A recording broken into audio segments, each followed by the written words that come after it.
فيديو النهاردة عن ترميم قصر محمد علي باشا بشبرا. اختار محمد علي باشا مكانا قصيا ليبني لنفسه قصرا تهدأ فيه نفسه، وكانت تلك بداية شبرا الخير.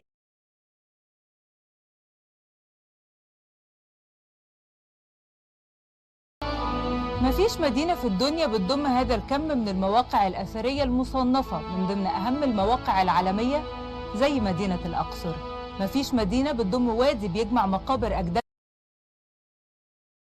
67 مقبرة، منها 28 مقبرة ملكية ل 26 ملك وملكتين، الملكة حتشبسوت والملكة تاوسرت. بيرجع اختيار هذا الموقع للملك تحتمس الأول، اللي عهد للمهندس إنيني يختار مكان منعزل بعيد عن يد اللصوص خلف صخور جبل طيبة علشان يدفن فيه. فكان وادي الملوك اللي بيضم معظم مقابر ملوك الدولة الحديثة من الأسرة 18 للأسرة 20. من أهم المقابر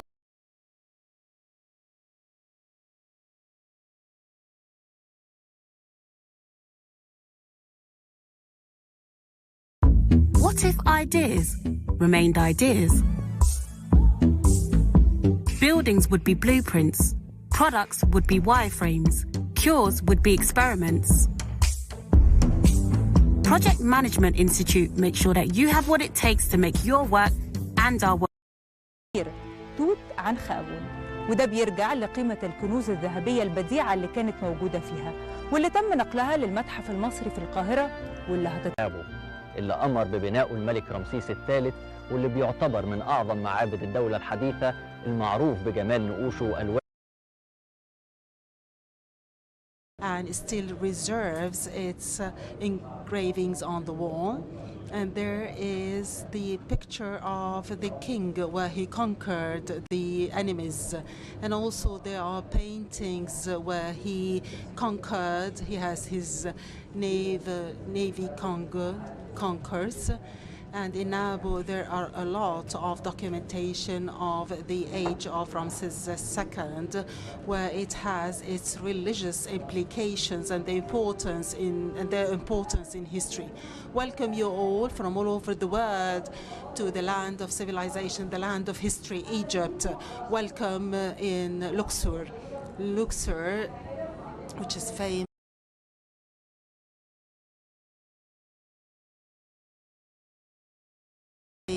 of its touristic sites and its people, where a lot of tourists they head to Luxor because they will witness the civilization, the history of civilization. And Hatshepsut is very famous in Luxor because of the architectural monument of her place in the western bank. It is cinnamon. It was designed by Cinnamon and known in the ancient Egyptian as Cicerone.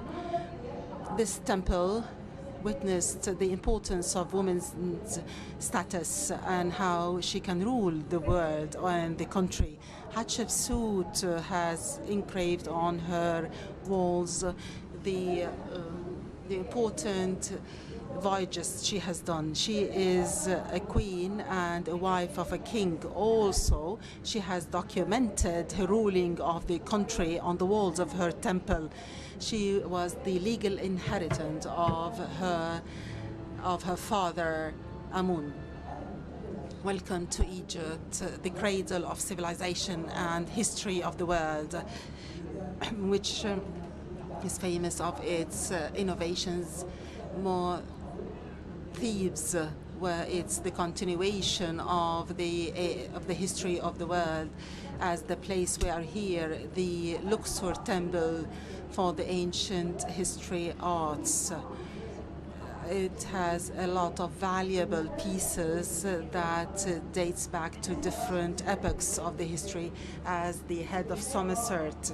It's a very important statue, and the Thutmose III, and the most important alabaster statue of Thutmose III, and also the documentation of the Thebes conquerors. Here starts the civilization of the world, and here the ancient Egyptians has built the most important Egyptian history. It's one of the most important religious complex in the world. Tourists always are interested in this place. The monuments of Luxor, it's one of the symbols of history, Thebes, Luxor. The Karnak temple is started with the Amun statue that was built in the Middle Dynasty in the epoch of Senusert I, and it continued till the Roman era, where more than 30 Egyptian kings has contributed to the building of this temple, where they documented part of this history until it ended with a religious complex which contains a lot of temples that represents different kings of the ancient history.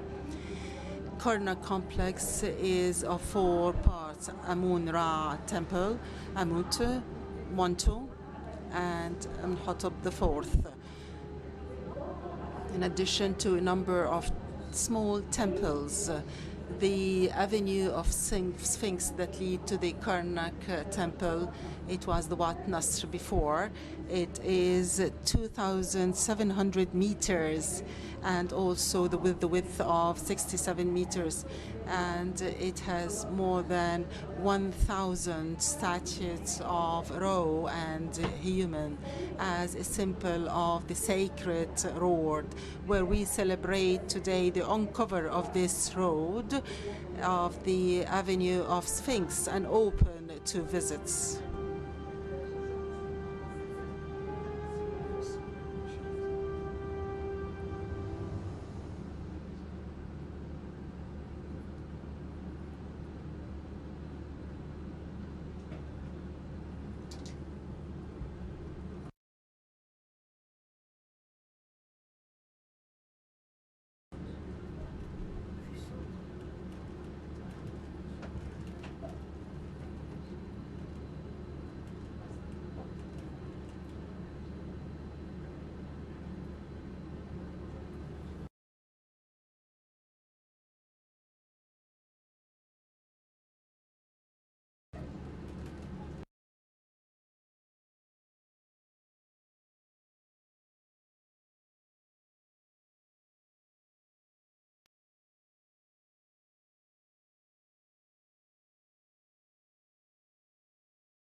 Those are 57 statues, including 807 as Sphinx and 250 by the side of Karnak on both sides, including 130 on the shape of ram, because ram was the symbol of Amun as a god, which was worshipped in Luxor. It dates back to the 14 centuries before Christ, whereby this avenue aged as 3,400 years.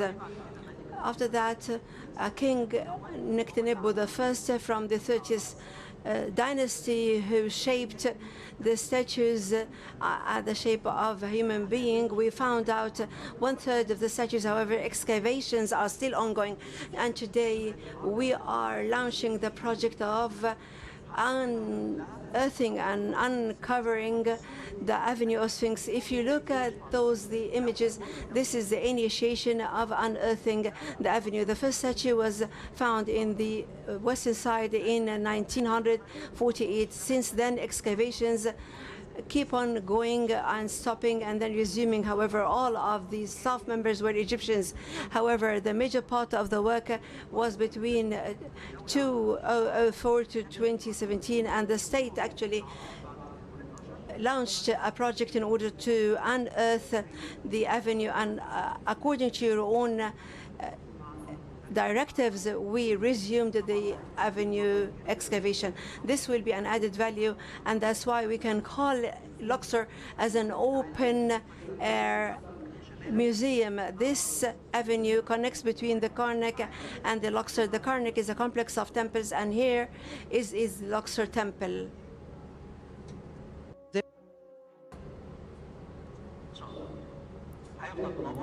It will be illuminated as such. Some of those illuminations are only for this celebration, but we shall continue illuminating it. Luxor, indeed,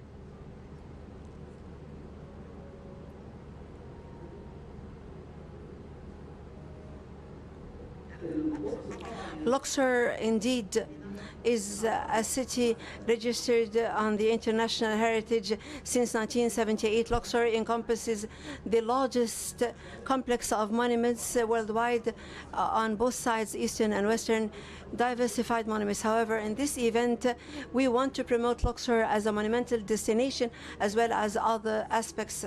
We have a complete international coverage, media coverage. Luxor served as the capital of the 4th region of the Upper Egypt. Usually, our ancestors ranked the cities from south to the north, because the south is the opening of the Nile. Therefore, Luxor was the capital of the city since 4,000 years ago, and it served as the capital of Egypt. This is where they launched the liberation battle against the Hyksos.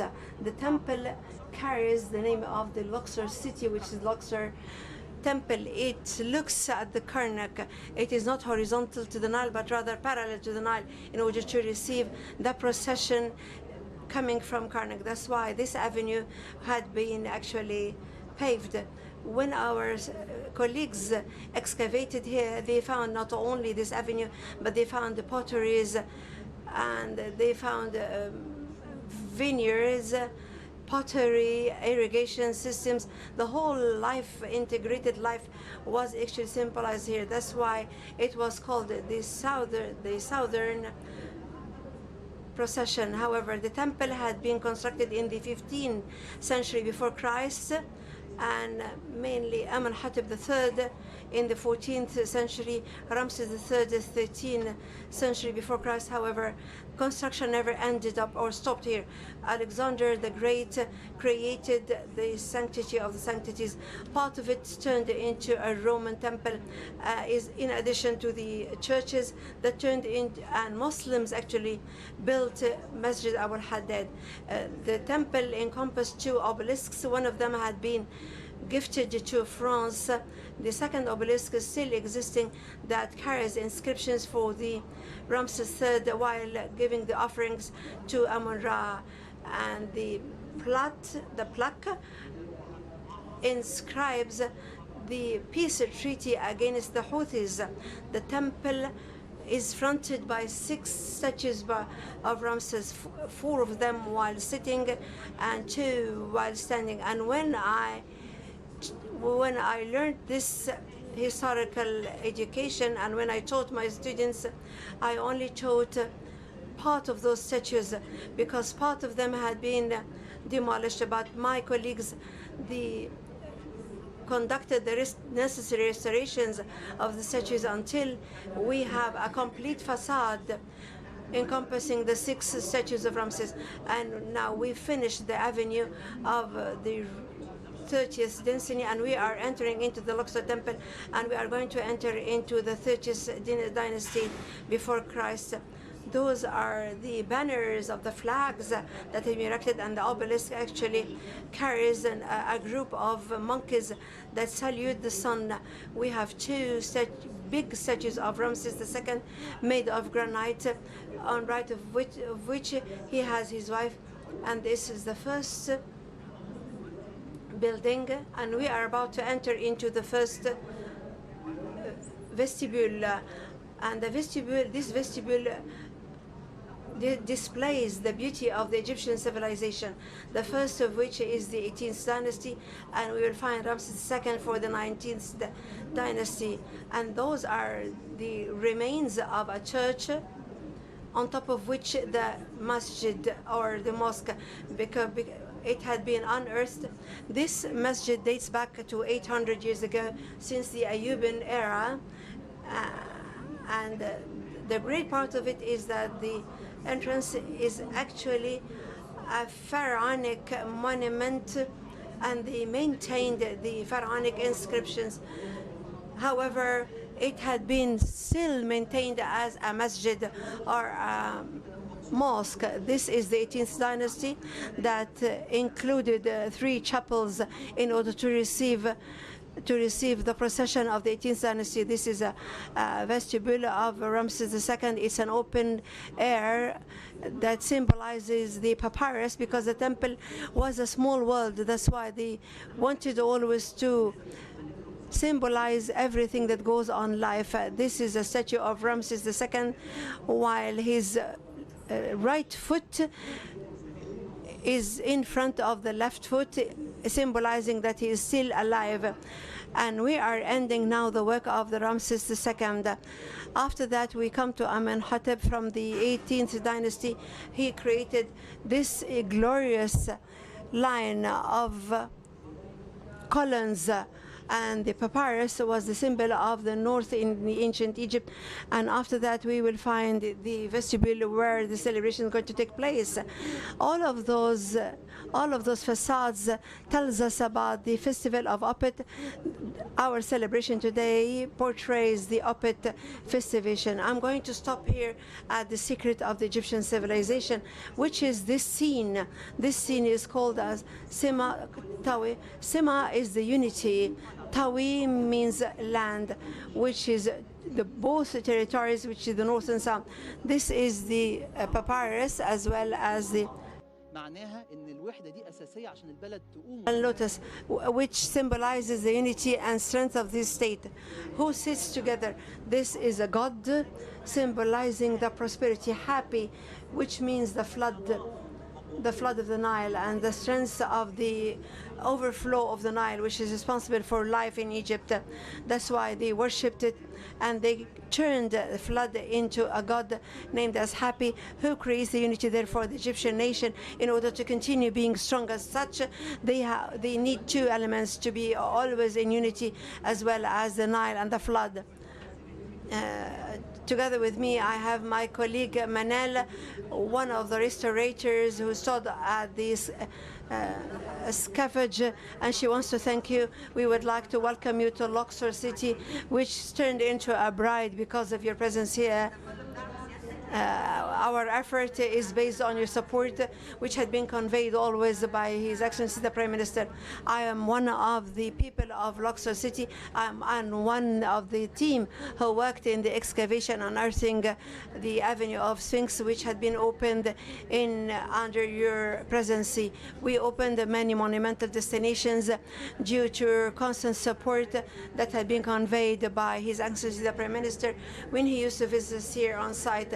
And he always monitored the work on site, and he always climbed over the scaffold, and it served as a boost for us to continue working as much as possible. So we'd like to thank you very much.